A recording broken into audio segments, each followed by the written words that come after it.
الحمد لله نحمده ونستعينه ونؤمن به ونتوكل عليه ونعوذ بالله من شرور أنفسنا ومن سيئات أعمالنا من يهده الله فلا مضل له ومن يضلل فلا هادي له ونشهد أن لا إله إلا الله وحده لا شريك له ولا وزير له ولا ند له ولا مثل له ولا مثال له ونشهد أن سيدنا وسندنا وحبيبنا وحبيب ربنا وطبيب قلوبنا سيدنا محمدا صلى الله عليه وسلم أرسله الله تعالى إلى كافة للناس بشيرا ونذيرا وداعيا إلى الله بإذنه وسراجا منيرا أما بعد فأعوذ بالله من الشيطان الرجيم بسم الله الرحمن الرحيم إنا نحن نزلنا الذكر وإنا له لحافظون صدق الله العظيم وبلغنا رسوله النبي الأمي الكريم ونحن على ذلك من الشاهدين والشاكرين والحمد لله رب العالمين اللهم صل على سيدنا محمد وعلى آل سيدنا محمد وبارك وسلم اللهم صل على سيدنا محمد وعلى آل سيدنا محمد وبارك وسلم اللهم صل على سيدنا محمد وعلى آل سيدنا محمد وبارك وسلم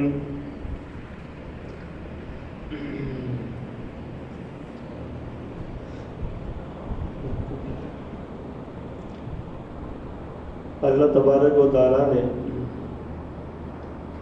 انسانوں کی حقیقی حیات، حقیقی زندگی اپنے ساتھ خصوصی تعلق میں رکھی ہے، اور اللہ تبارک و تعالیٰ نے یہ تعلق ان لوگوں کو نصیب فرمایا ہے اور ان کو نصیب فرماتے ہیں جو اپنے باطن کو درست کرتے ہیں اور اپنے باطن کی صفائی حاصل کرتے ہیں، تو اللہ پاک ان لوگوں کو یہ خصوصی تعلق نصیب فرمایا کرتے ہیں۔ دنیا کے اندر دنیا کی چیزیں اور مادیت کے اعتبار سے جتنی بھی ترقی ہو جائے، تو اگر ہم غور کریں، ترقیوں میں کامیابی نہیں ہے، ترقیوں میں آزمائش ہے۔ ترقیوں میں کامیابی نہیں ہے دنیا کی ترقیوں میں، بلکہ یہ ایک آزمائش ہے۔ سہولتیں جتنی بھی بڑھتی ہیں نا، تو انسان مزید آزمائش میں مبتلا ہوتا ہے کہ اب اللہ تبارک و تعالیٰ کی ان نعمتوں کا شکر بجا لاتا ہے یا ان میں کھو جاتا ہے اور اللہ کو بلا دیتا ہے۔ تو ایسی دنیا دیکھنے میں بہت زیادہ آتی ہے جو دنیا کے نقشوں میں تو کھو جاتی ہے، چیزوں سے متاثر ہوتی ہے، ان میں کھو جاتی ہے اور وہ اللہ کو بلا بیٹھتی ہے۔ اور اس کے ایسے ایسے نقشے دنیا کے اندر میرے اور آپ کے سامنے ہیں کہ جب مشقتوں کا دور تھا اور جس وقت عرب کی تپتی ریگستان اور دنیا تھی اور وہ گرمیاں تھی، لیکن اس وقت ایمان کتنا محفوظ تھا اور ایمان پر کتنا عمل تھا، اور وہ لوگ کتنے اللہ کے ہاں مقبول سمجھے جاتے تھے، باوجود اس کے کہ نہ اے سی ہوتے تھے، نہ اس طریقے سے بلڈنگیں ہوتی تھی، اور نہ یہ سہولتیں ہوتی تھی، اور نہ یہ جو ہے نا 2-2 4-4 5-5 گھنٹوں کے اندر سفر ہوا کرتے تھے، بلکہ مشقتیں ہوتی تھی، لیکن لوگ اتنے مضبوط ہوتے تھے، ان اللہ کے ساتھ ایسا تعلق ہوتا تھا کہ دنیا کی کوئی بھی ایک ظاہر کی گرمی ہو، یہ چیزیں تپش بھی اس کو کوئی اللہ کے راستے میں واصل ہونے میں رکاوٹ نہیں ہوتی تھی۔ اور آج انسان ان چیزوں میں کھو گیا، اس لیے وہ حقیقی تعلق دور ہو گیا ہے، اس لیے وہ روحانیت و اثرات و ثمرات و کیفیات نہیں محسوس کرتا۔ تو اللہ تبارک و تعالیٰ نے قرآن مجید ایک ایسی کتاب جو معجزہ کی کتاب ہے، معجزہ ہے۔ رسول اللہ صلی اللہ علیہ وسلم کو 2 معجزے اللہ نے ایسے نصیب فرمائے نا جو زندہ تابندہ تھے، ان میں سے ایک معجزہ تو قرآن مجید کا ہے، اور یہ قرآن مجید قیامت تک کسی طریقے سے رہے گا، اس کے ایک حرف کے اندر، ایک لفظ کے اندر بھی الفاظ میں، حروف میں، معانی میں کسی میں کوئی تبدیلی نہیں کر سکتا، اس لیے اس کے ذمہ اللہ پاک نے خود اٹھایا۔ اللہ نے فرمایا میں نے نازل کیا اور میں ہی اس کی حفاظت کروں گا۔ اب رہ کیا گیا کہ یہ تو اللہ پاک نے خود اس کے ذمہ اٹھایا اور اس کی حفاظت رہے گی، اور یہ قرآن مجید وہ معجزہ ہے جو قیامت تک رہے گا۔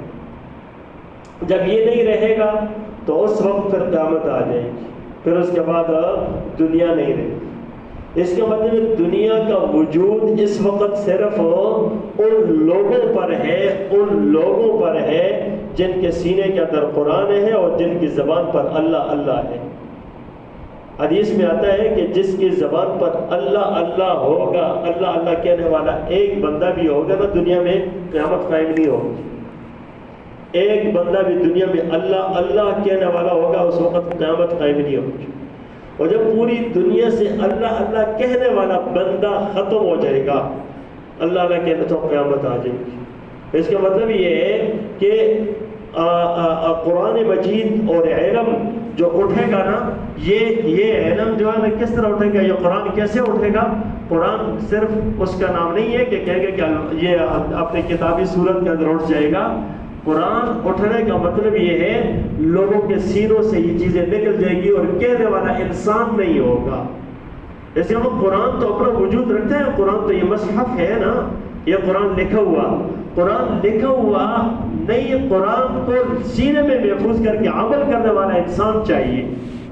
اس کے بعد انسان کا وہ سینہ سب سے قیمتی ہے جس کے اندر یہ اللہ اللہ موجود ہو اور یہ قرآن موجود ہو۔ اب جو ایک معجزہ تو یہ ہے، اور دوسرا معجزہ جو تھا وہ یہ ہے کہ جس طرح مفتی شفیع صاحب رحمۃ اللہ علیہ لکھا ہے اور حدیث میں آتا ہے کہ آپ صلی اللہ علیہ وسلم نے فرمایا کہ یہ جو رمی جمرات ہوتی ہے نا، جو شیطان کو کنکریاں ماری جاتی ہے، یہ شیطان کو کنکریاں جو ماری جاتی ہے جن کی مقبول ہوتی ہے نا، تو یہ کنکری اٹھا لی جاتی ہے، یہ کنکری اٹھا لی جاتی ہے، وہاں موجود نہیں ہوتی، اور عرصے سے سننے میں آتا ہے کہ اب وہ لوگ اس کو اٹھاتے ہیں، ان کو بڑی بڑی گاڑیوں کے ذریعے سے اٹھا کر پھینکتے ہیں، دور لے جاتے ہیں۔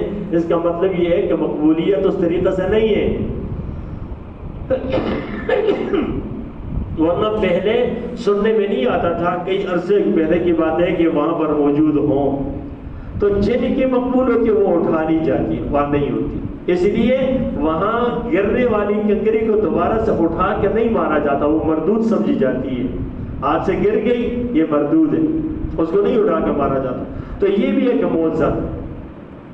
اب یہ جو معجزہ ہے نا قرآن مجید ہے، یہاں اس کے 2 پہلو ہیں، ایک پہلو قرآن کا وجود، دوسرا پہلو انسان کا اس کے ساتھ تعلق اور انسان کے امتحان۔ اب قرآن موجود ہے، قرآن مجید کے ساتھ کیا معاملہ کیا جاتا ہے، جس طریقے سے سویڈن کے اندر جو ہوا اور اس کے جو گستاخی کی گئی اور جس طریقے سے جلایا گیا، تو ایک یہ معاملہ ہے۔ دوسرا اس کے ساتھ معاملہ ہم جیسے انسانوں کے ساتھ ہے کہ بھئی یہ انسان جس کے دل کے اندر قرآن کا احترام اور قرآن موجود ہے، اس کے دل میں کیا کچھ اٹھتا ہے، کتنی کیفیات اس کی بنتی ہے، کتنا درد اٹھتا ہے، کتنی فکر ہوتی ہے، کتنا پھوڑن پیدا ہوتی ہے، یہ اپنے قرآن کے لیے کیا محبت رکھتا ہے۔ قرآن کس چیز کا نام ہے؟ قرآن مجید اللہ کے زبان سے نکلا ہوا کلام ہے۔ قرآن اللہ کی صفت قدیم ہے، قرآن اللہ پاک کی زبان سے نکلا ہوا کلام ہے۔ تو قرآن کلام اللہ، یہ کلام اللہ اسی طریقے سے حرمت رکھتا ہے، قیامت تک رکھے گا۔ لیکن اب ہمارے لیے امتحان ہے کہ ہم کیا کرتے ہیں۔ یہ چیز تو رہی، قرآن کی بے ادبی بہت زیادہ شروع ہو گئی ہے، قرآن کی بے ادبی بہت زیادہ شروع ہو گئی ہے۔ ہم مسلمانوں کے اندر بھی شروع ہے، ہم مسلمانوں کے اندر بھی قرآن کی بے ادبی شروع ہے، اور ہم لاشعوری طور پہ قرآن کو، جو قرآن کے ساتھ معاملہ کرتے ہیں نا، وہ میرے اور آپ کے سامنے، اور اس کے اوپر ہم پھر مطمئن بھی ہیں کہ ہمارے گھر میں قرآن ہے جو سال سال تک اٹھا کے پڑھا نہیں جاتا۔ یہ قرآن کا احترام ہے کیا؟ اور پھر یہی قرآن ہے، جو قرآن ہمارے گھر میں موجود ہے، قرآن کی تفسیر موجود ہے، قرآن کو پڑھا بھی جاتا ہے اور روز تلاوت بھی کی جاتی ہے، لیکن عمل اس کے خلاف ہوتا ہے۔ تو یہ تو کوئی سمجھ نہیں آئی کہ کوئی قانون ہونا، قانون، اور اس کو انسان دہرائے بھی اور اس کے خلاف بھی کرتا رہے، تو سارے سمجھتے ہیں کہ جو خلاف کر رہا ہے یہ مجرم کہلائے گا، یا یہ جو ہے نا قانون والا کہلائے گا۔ یہ قانون کو پھر کہتا ہے قانون دان بھی قانون کے خلاف ورزی کرے نا، اس کو اور زیادہ گرفت آتی ہے کہ بھئی تو قانون پڑھ کے قانون کے خلاف ورزی کر رہا ہے۔ تو ہم قرآن پڑھ کے قرآن کی جب خلاف ورزی کرتے ہیں تو کیا سمجھے جائیں گے، قرآن والے یا قرآن کے خلاف کرنے والے؟ ہمارا اپنا مسلمانوں کا حال جب یہ ہوگا تو پھر کیا مانگیں گے مدد، کیا کہیں گے اللہ تبارک تعالیٰ کی رحمت، کیا کہیں گے کہ یا اللہ یہ قرآن موجود ہے اور قرآن کے ہم خلاف کر رہے ہیں، تو ہم کیا کہیں گے کہ نہیں اللہ تبارک تعالیٰ کی مدد آئے گی، اللہ کی نصرت آئے گی؟ کیا ہم قرآن والے کہلائیں گے، کیا ہم اللہ والے کہلائیں گے؟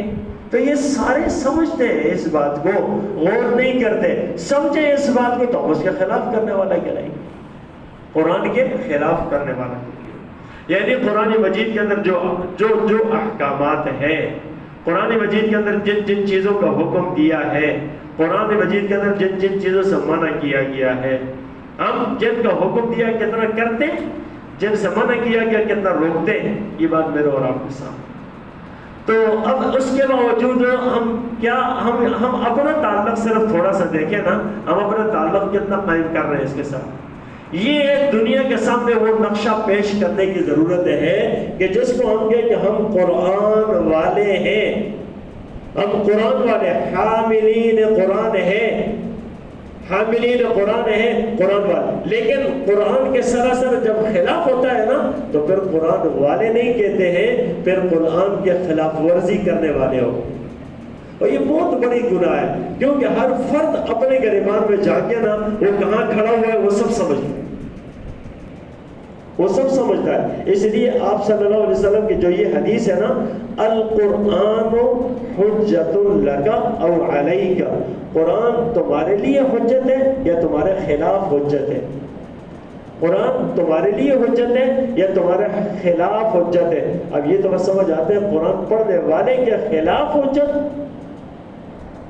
قرآن پڑھنے والے کے خلاف حجت، یعنی اس کے خلاف دلیل، یہی دلیل ہے۔ یہ آپ صلی اللہ علیہ وسلم نے فرما دیا نا، یہی اس کے خلاف کیسے ہوگا؟ دیکھیں قرآن مجید کے اندر نماز پڑھنے کا حکم دیا نا، جب کوئی نہیں پڑھتا اس کا مطلب یہ ہے قرآن کے خلاف تھا۔ قرآن مجید کے اندر زکوٰۃ کا حکم دیا ہے، نہیں لے رہا، زکوٰۃ قرآن کے خلاف کرنا۔ قرآن مجید کے اندر روزہ رکھنا کا حکم دیا، نہیں رکھ رہا، اس کے خلاف کرنا۔ قرآن مجید کے اندر جھوٹ سے منع کیا گیا، کوئی بول رہا ہے اس کے خلاف کرنا۔ قرآن مجید کے اندر غیبت سے منع کیا ہے، کوئی کر رہا ہے قرآن کے خلاف کر رہا ہے۔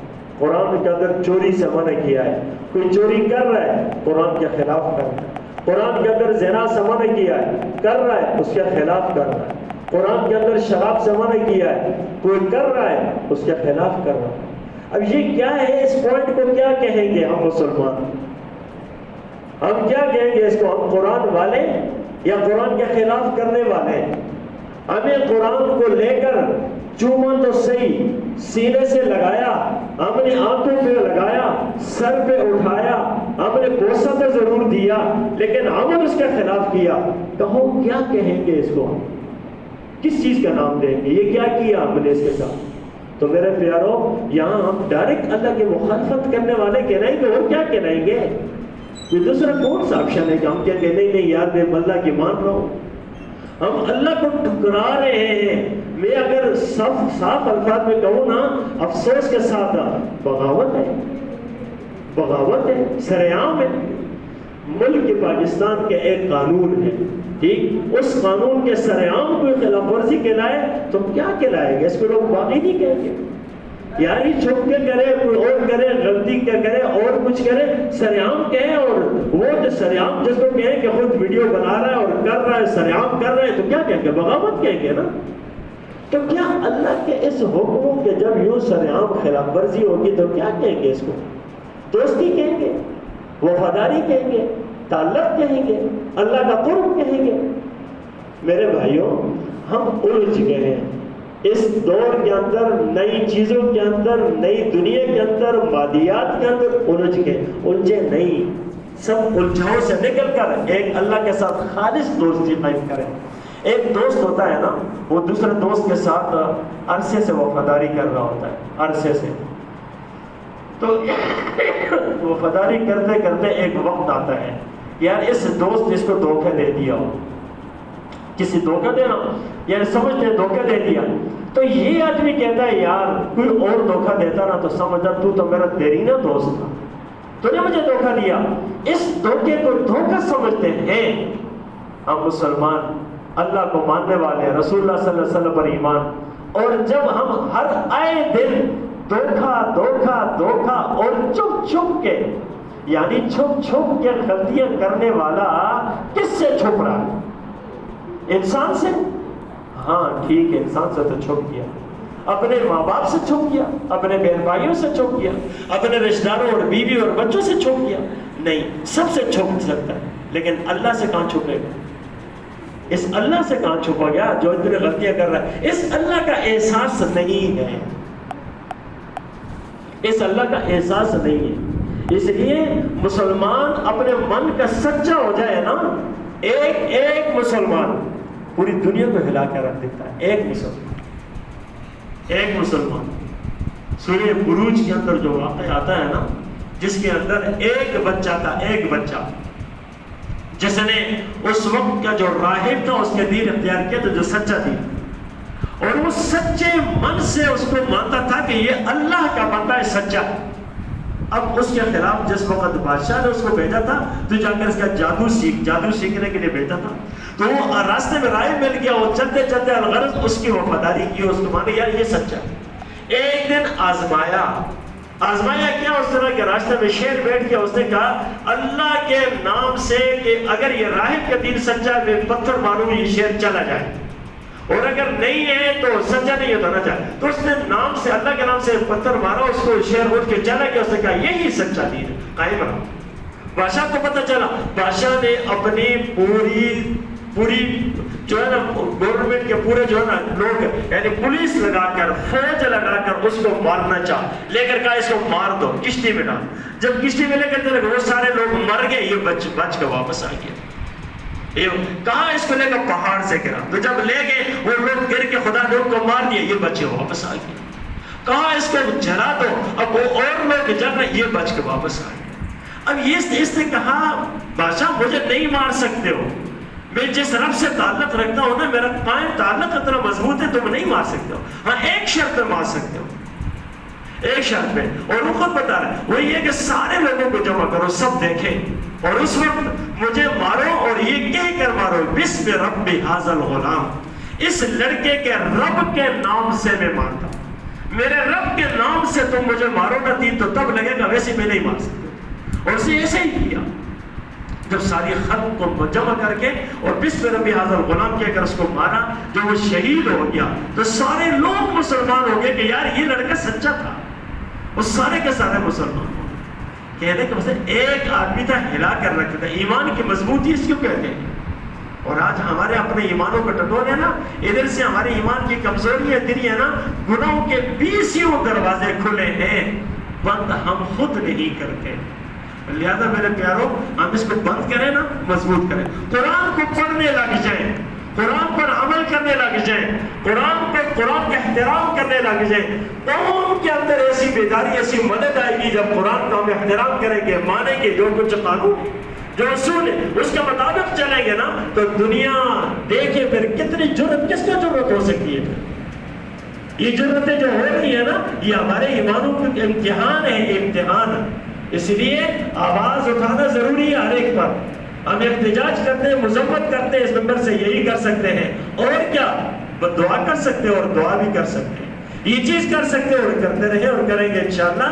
لہذا یہ ہے کہ ہم سب کو آواز اٹھانی چاہیے، جہاں تک ہمارے قلم کا زور چلتا ہے وہ کریں، زبان پہ چلتا ہے وہ کریں، سوشل میڈیا پر چلتا ہے وہ کریں، اور ذرائع اختیارات جہاں تک ہو سکتے ہیں وہاں تک لے کر اس کی مذمت کریں۔